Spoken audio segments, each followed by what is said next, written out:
Good morning प्यारे बच्चों। आज की वीडियो में हम बात करेंगे पीरियोडिक टेबल के ऊपर कि पीरियोडिक टेबल क्या होती है और पीरियोडिक टेबल को कैसे याद किया जा सकता है। पीरियोडिक टेबल से हमें क्या क्या प्रॉपर्टीज़ एलिमेंट्स की पता चलती है। तो चलिए बच्चों शुरू करते हैं पीरियोडिक टेबल के ऊपर। देखिए पीरियोडिक टेबल में 3 ग्रुप्स होते हैं। मैं आपको 3 ग्रुप बना के दिखा देता हूँ।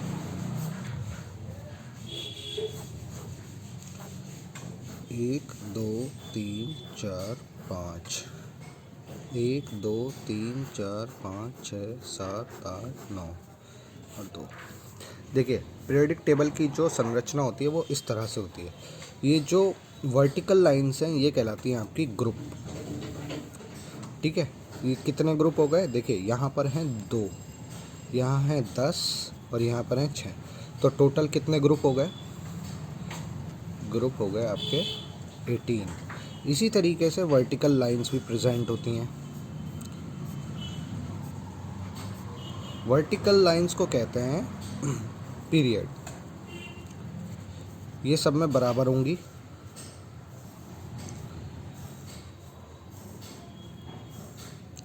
और आपके पीरियड होते हैं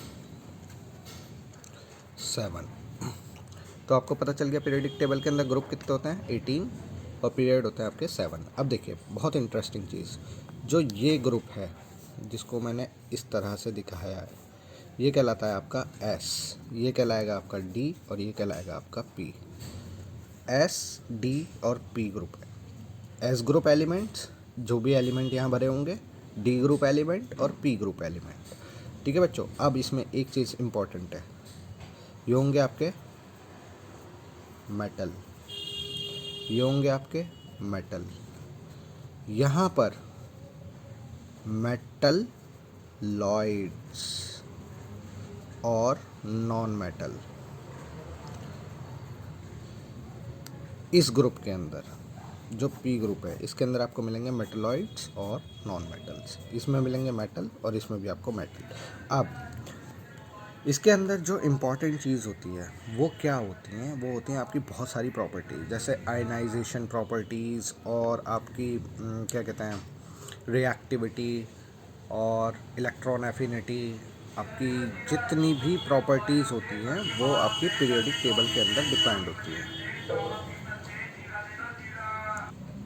तो देखिए बच्चों, यहाँ पर मेटल्स आ गए और मेटलॉइड्स आ गए। आपके कोर्स के अंदर पहले 2 ग्रुप के बारे में डिस्कस किया गया है और पी ब्लॉक के बारे में डिस्कस किया है। इस डी ब्लॉक के बारे में डिस्कस नहीं किया गया है, तो हम इनके बारे में बात करते हैं। देखिए ये हैं आपके एस और ये हैं आपके पी, यानी कि ये आपके हैं एस ऑर्बिटल एलिमेंट,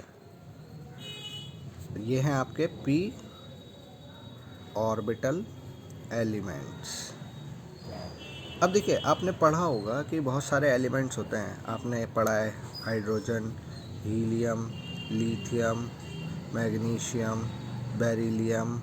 ठीक है, ये कई सारे आपने एलिमेंट्स पढ़े हैं अपनी बुक के अंदर, लेकिन इन्हें याद कैसे करते हैं? देखिए जो ग्रुप वाइज हैं हम उनको याद करेंगे, तो हम पहले इसको और इसको याद करने की कोशिश करेंगे, इसको समझते हैं।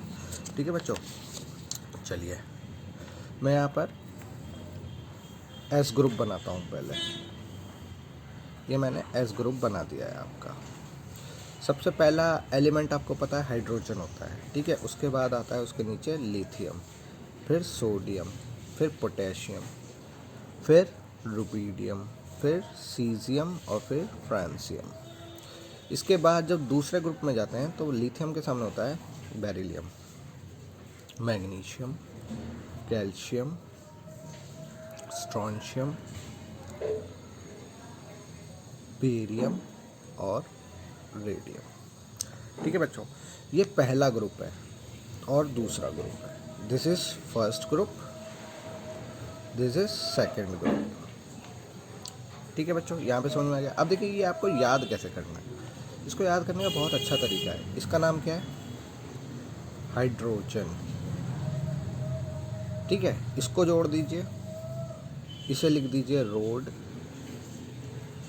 ये हो जाएगा से, ये हो जाएगा फरार। हाइड्रोजन लिंक रोड से फरार। हो गया याद आपको? बस आप 1-2 बार इसकी प्रैक्टिस करेंगे और आपको ये क्लियर हो जाएगा। दूसरे में आ जाइए, ये हो गया आपका बेटा, ये हो गया आपका मांगे, ये हो गया कार, ये हो गया स्कूटर, और ये हो गया बाप, और ये हो गया आपका रोए। बेटा मांगे कार स्कूटर बाप रोए। देखिए कितना आसान है इसको याद करना। तो आपको ये 2 ग्रुप याद हो जाते हैं। अब देखिए यहाँ पर ये आपका हायर स्टडी के अंदर है, मैं आपको सिर्फ 10th क्लास के बेसिस पे बता रहा हूँ कि आपके जो एटॉमिक नंबर होते हैं, यानी कि नंबर ऑफ़ इलेक्ट्रॉन्स जब बढ़ते हैं तो वो कैसे बढ़ते हैं आपको पता होगा। पहली शेल के अंदर 1 इलेक्ट्रॉन, फिर दूसरा इलेक्ट्रॉन, फिर उसके बाद दूसरी शेल आ जाती है, फिर 1 इलेक्ट्रॉन, 1 इलेक्ट्रॉन, 1 इलेक्ट्रॉन, 1 इलेक्ट्रॉन, ऐसे करके 8 इलेक्ट्रॉन भरने होते हैं। अब देखते रहिएगा ज़रा, बीच वाले को अगर मैं छोड़ देता हूँ, मैं कहता हूँ मुझे बीच वाले अभी नहीं चाहिए, मैं बीच वालों को छोड़ देता हूँ, ये मैंने बीच वाले छोड़ दिए। पीरियोडिक टेबल इस तरह से बनी हुई है, ये बीच वाले मैंने एम्प्टी हैं, ये डी ब्लॉक के हैं, ये हमें नहीं चाहिए। अभी ज़रा हम पी ब्लॉक पे आते हैं। पी ब्लॉक ऐसे बनेगा आपका, ये बन गया आपका पी ब्लॉक। अब इस पी ब्लॉक को हम देखेंगे तो यहाँ पर हाइड्रोजन के जस्ट सामने मैं लिख दूंगा हीलियम, ठीक है। फिर यहाँ पे मुझे कितने ग्रुप चाहिए, 6 ग्रुप।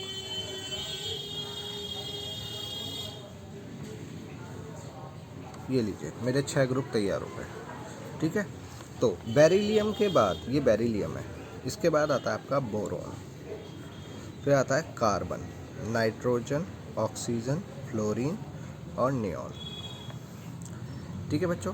इस वाले को हम नहीं लेते हैं अभी क्योंकि ये हमारे किसी काम का नहीं है, क्योंकि ये आपका, चलो मैं बता देता हूँ फिर भी इसका मेन पर्पस क्या है वो मैं आपको बताता हूँ। देखिए यहाँ पे हाइड्रोजन है, ये आपका पहला पीरियड है, पीरियड आपके साथ होता है ना, देखिए ये पहला पीरियड है हाइड्रोजन, फिर उसके बाद दूसरा पीरियड ये रहा, ठीक है, फिर उसके बाद तीसरा पीरियड ये रहा, ये आपका तीसरा पीरियड है, ठीक है।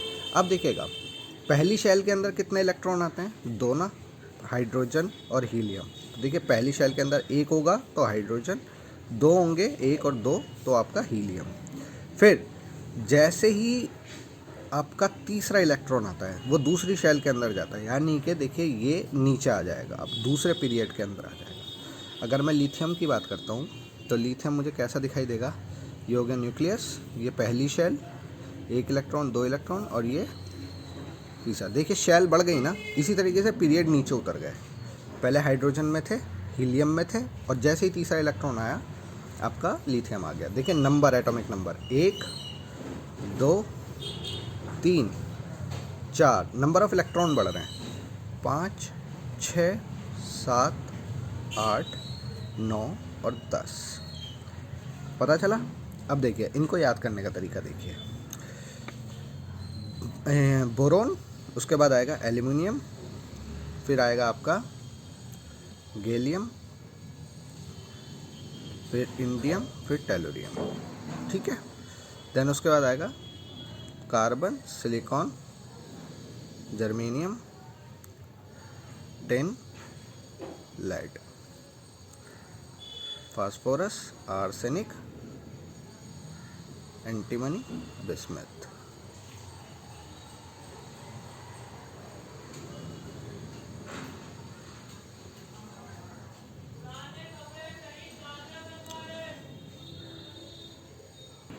तो आपको पता है मैंने यहाँ पर ये सब चीज़ लिख दी हैं। अब देखिए इनको याद कैसे करना है। जो 5वां ग्रुप है, ठीक है, नंबर तो आपको पता चल गया, एटॉमिक नंबर का मतलब 1 2 3 4 5 6 7 8 9 10, ऐसे आपके इलेक्ट्रॉन्स बढ़ रहे हैं, ये याद रखिएगा अपने पास। अब इसको याद कर लेते हैं। ये देखिए बाल गंगाधर तिलक, ये एन है, ये एन, ठीक है, बाल गंगाधर तिलक। कार्बन को कैसे क्या याद करेंगे, शशि गैस पियो, ठीक है। नाइट्रोजन के ग्रुप को नाना पाटेकर असरानी सब बदमाश। ऑक्सीजन का तो बहुत ही आसान है, सब बच्चे करते हैं, उससे टीपो, सिंपल। हेलोजन को आप याद कर सकते हैं, फ्लोरीन, क्लोरीन, ब्रोमीन, आयोडीन, एस्टाटाइन, ये 80 है, सॉरी 80, ओह पेन ही बंद हो गया, ये आपका 80 है। एस्टाटाइन, ठीक है, नॉट एस, यहाँ पर टी है, ये एस्टाटाइन है आपका। हाँ, तो बच्चों हमें यहाँ पर पता चल जाता है कि हमारे जो एलिमेंट्स हैं पीरियोडिक टेबल के वो किस तरह से अरेंज। अब देखिए 10 तक हो गया, 11, 12, 13, 14, 15, 16, 17, 18। हीलियम के बाद, नियॉन के बाद आता है आपका आर्गन, ठीक, ओके। अब देखिए बच्चों यहाँ पे इम्पॉर्टेंट चीज़ जो है, जो आपको समझनी है, जो आपके सिलेबस में है, वो है रिएक्टिविटी।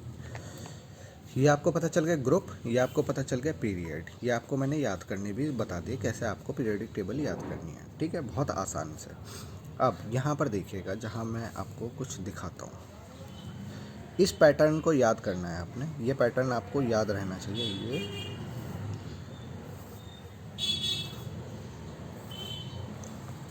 ये पैटर्न आपको याद रहेगा। क्या दिख रहा है आपको?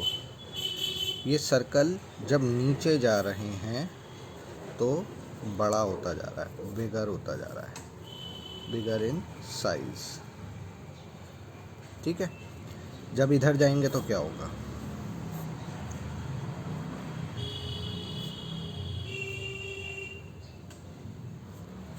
जब इधर जाएंगे तो साइज हो जाएगा आपका स्मॉलर, ठीक है, छोटा होता जा रहा है। बस आपको ये दो पैटर्न याद रखना है, नीचे जाने पे साइज़ बढ़ेगा, इधर जाने पे साइज़ घटेगा। अगर आपको ये दोनों आपके माइंड में सेट हो गए तो आपकी पूरी पीरियोडिक टेबल आपको क्लियर हो जाएगी। अब देखिए ज़रा पीरियोडिक टेबल में आ जाए, आपको ये तो पता लग ही गया है, ऊपर से नीचे आने पे साइज़ बढ़ रहा है। अब इसको कोरिलेट करके दिखाते हैं, हाइड्रोजन की बात करते हैं। हाइड्रोजन, इसको मैं यहाँ देख लेते हैं, चलिए यहाँ पे दोबारा से बना लेते हैं। Hydrogen, lithium, sodium, potassium, rubidium, caesium और फ्रांसियम, ठीक है। हाइड्रोजन की बात करते हैं, ये पहले पीरियड के अंदर है, यानी कि इसका साइज़ होगा ये। जब नीचे आ रहे हैं तो साइज़ बढ़ रहा है,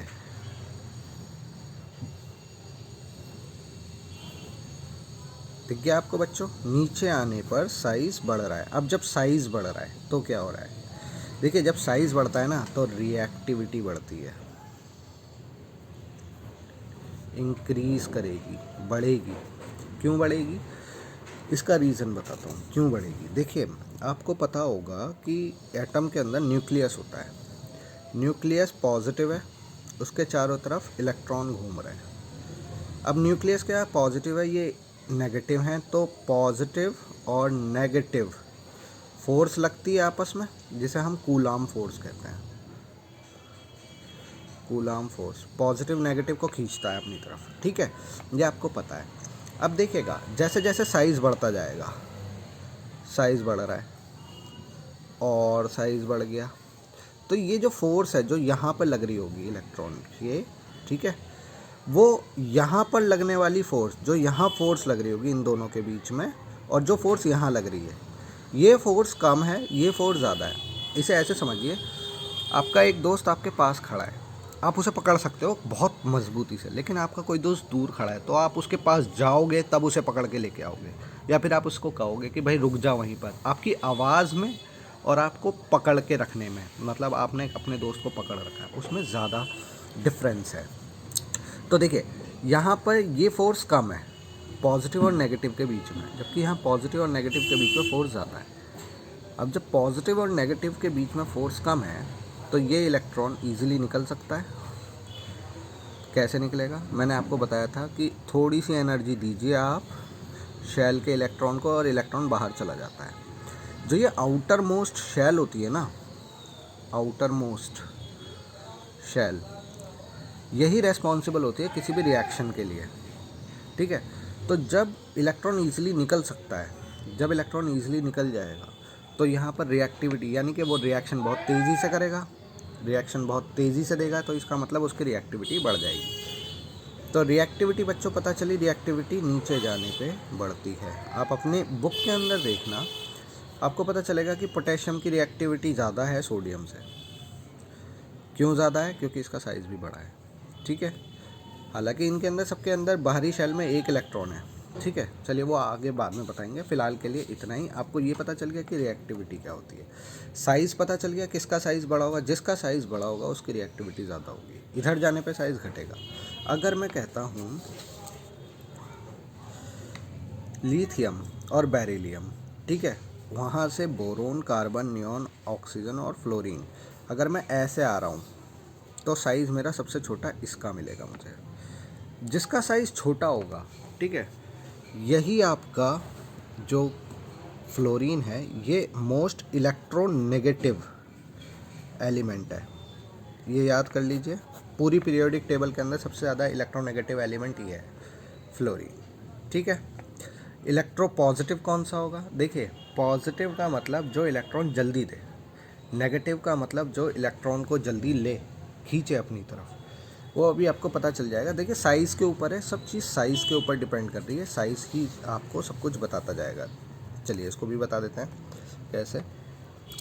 देखिए, इलेक्ट्रो पॉजिटिव जो इलेक्ट्रॉन जल्दी छोड़े, अभी आपको पता है रिएक्टिविटी उसकी ज़्यादा होगी, वो इलेक्ट्रॉन सबसे ज़्यादा जल्दी जाएगा जिसका साइज़ सबसे बड़ा होगा। आपको ये आपका होमवर्क है कि आपको पता करना है कि पीरियोडिक टेबल के अंदर सबसे बड़ा साइज़ किसका होगा। आपको ये ट्रेंड याद रहना चाहिए, इधर जाने पर साइज़ घटेगा, इधर जाने पर साइज़ बढ़ेगा। तो सबसे बड़ा जिसका साइज़ होगा वो सबसे जल्दी इलेक्ट्रॉन देगा, वो होगा आपका इलेक्ट्रो पॉजिटिव। ठीक है, तो इलेक्ट्रोनेगेटिव क्या होते हैं? देखिए, ये एक एलिमेंट है, इस पर एक प्लस चार्ज है और एक ही इलेक्ट्रॉन है। ये एक दूसरा एटम है जिस पे ये प्लस चार्ज है, ये नेगेटिव है। अब देखिए, दोनों पे बराबर चार्ज हैं, ये एक प्लस एक नेगेटिव, एक प्लस एक नेगेटिव।